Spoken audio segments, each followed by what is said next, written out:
Candice, all good, looking Here we good. go. So thank you, everybody. This is officially the last presentation of the 2021 Canada Specialist Program webinar series. Candice from Newfoundland and Labrador Tourism, please take it away. Thank you, and thank you so much for joining me. My goal tonight is to inspire and educate you about this rich and rewarding destination in Atlantic Canada.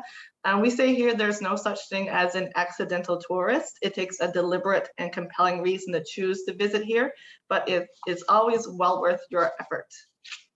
Newfoundland and Labrador is a place where history, culture, and staggering landscapes come together. We have 5 distinct tourism regions in this province, each offering a myriad of compelling reasons to explore.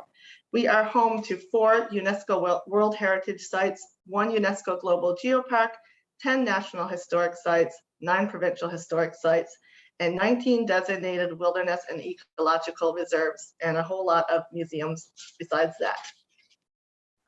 Cod is king here. The fishery has shaped our economy, culture, and traditions. Europeans fished off our shores for centuries, giving way to a rich and expressive, warm-hearted culture in a multitude of picturesque coastal communities like the one pictured here. We are 2 parts. So Labrador is attached to Quebec on the mainland, and the island of Newfoundland is off doing its own thing. We're one of the few places in the world to receive simultaneous visits from whales, seabirds, and icebergs from April to August. Just off the coast, you'll see the 2 world's largest ocean currents converge. The meeting of the cool Labrador Current and the warm Gulf Stream create an abundance of marine life that attracts thousands of whales and provide a rich nesting ground for millions of seabirds. So yeah, the Labrador Current carries 10,000-year-old icebergs south from Greenland along the coast of Labrador, all the way down to the Avalon Peninsula around St. John's, where I am. And all those little coves and bays are where icebergs become grounded, and then they stick around so you can see them right from the shore. Geographically, we are over 400,000 square kilometers, so about the same size as California or Japan. We also have over 29,000 kilometers of coastline. So as you can see, there's a lot to take in. We have 3 international airports: St. John's International in the capital city on the East Coast, Gander International in the central part of the island, and Deer Lake International on the West Coast. We're part of the Atlantic Canadian provinces, which includes Nova Scotia, New Brunswick, and Prince Edward Island. So we're home to the highest tides in the world in the Bay of Fundy, our favorite beloved Redhead Anne of Green Gables and PEI, and the stunning Cape Breton Highlands, to name a few. And we have some of the best seafood you'll ever experience in the world. It's not uncommon for visitors to tie in their experiences with a broader Atlantic Canada trip.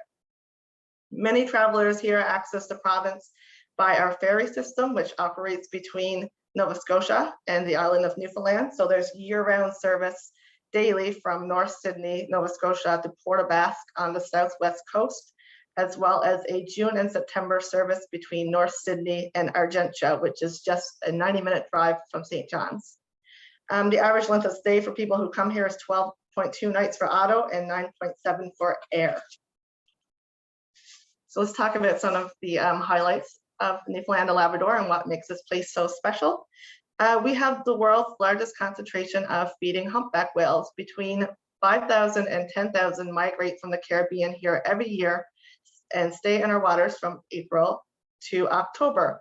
But we have an abundance of marine life like minke whales, pilot whales, orca whales, dolphins, sharks, even the blue whale.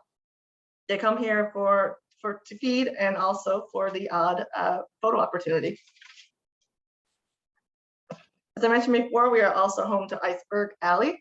The best way to watch icebergs are by boat tours, kayak, or from land. Icebergs are actually so plentiful around these parts that we put them to good use. We use iceberg water and our very own spirits like iceberg vodka, rum, gin, and of course the popular iceberg beer, which is very refreshing no matter what time of year it is. Almost 90% of an iceberg is underwater, hence the phrase, the tip of the iceberg. And we even have a really great website called icebergfinder.com that allows you to track and find icebergs in real time. We are also the seabird capital of North America.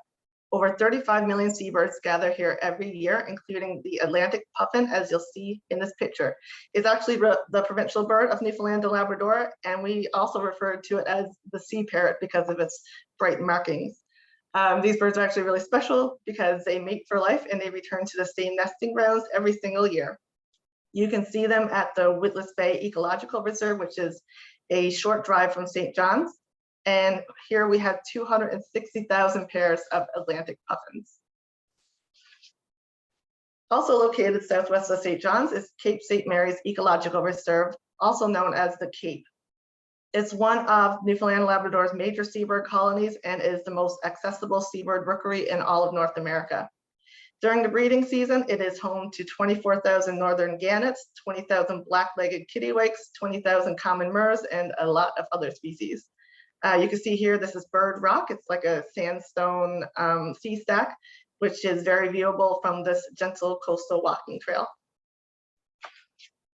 We don't just have seabirds and whales, we also have a population of about 120,000 moose with a lot of them in Grossmore National Park.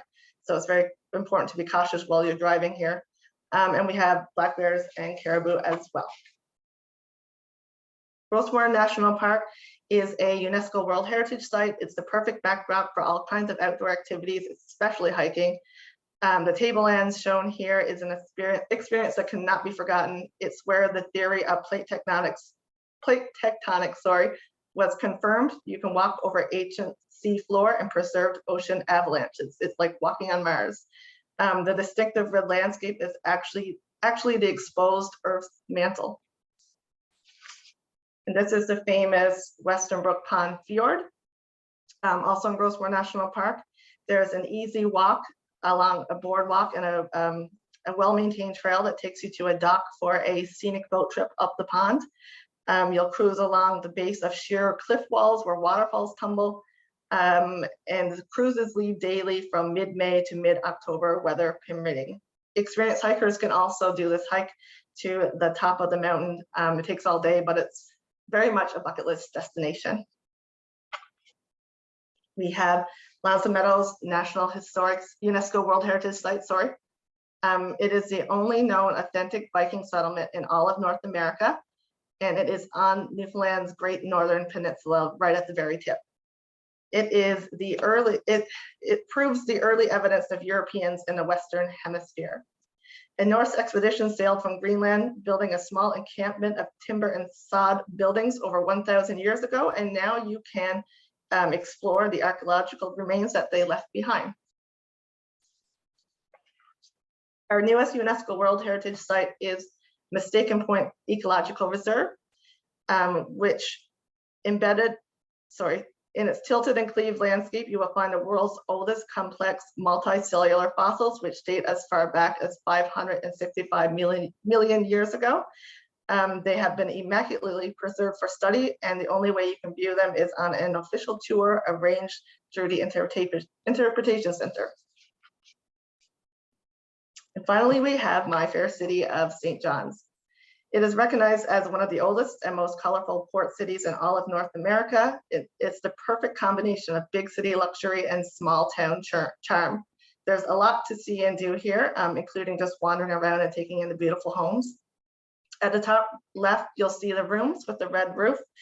It is the Provincial Archives, Art Gallery, and Museum. It's the largest cultural space in the entire province. It's definitely a must-do while you're here. And then to the top right, we have the Basilica Estate St. John the Baptist, established in 1699. The iconic Cabot Tower guards the top of Signal Hill overlooking the harbor. It was the reception point of the first transatlantic wireless signal in North America. Actually, that was received on December 12, 1901, so almost 100 years ago to this day. On a clear day, you can walk around the trail that goes around Cabot Tower, and it is some of the best. It's one of my absolute favorite hiking trails. It's sometimes you can see icebergs, whales. It's fantastic.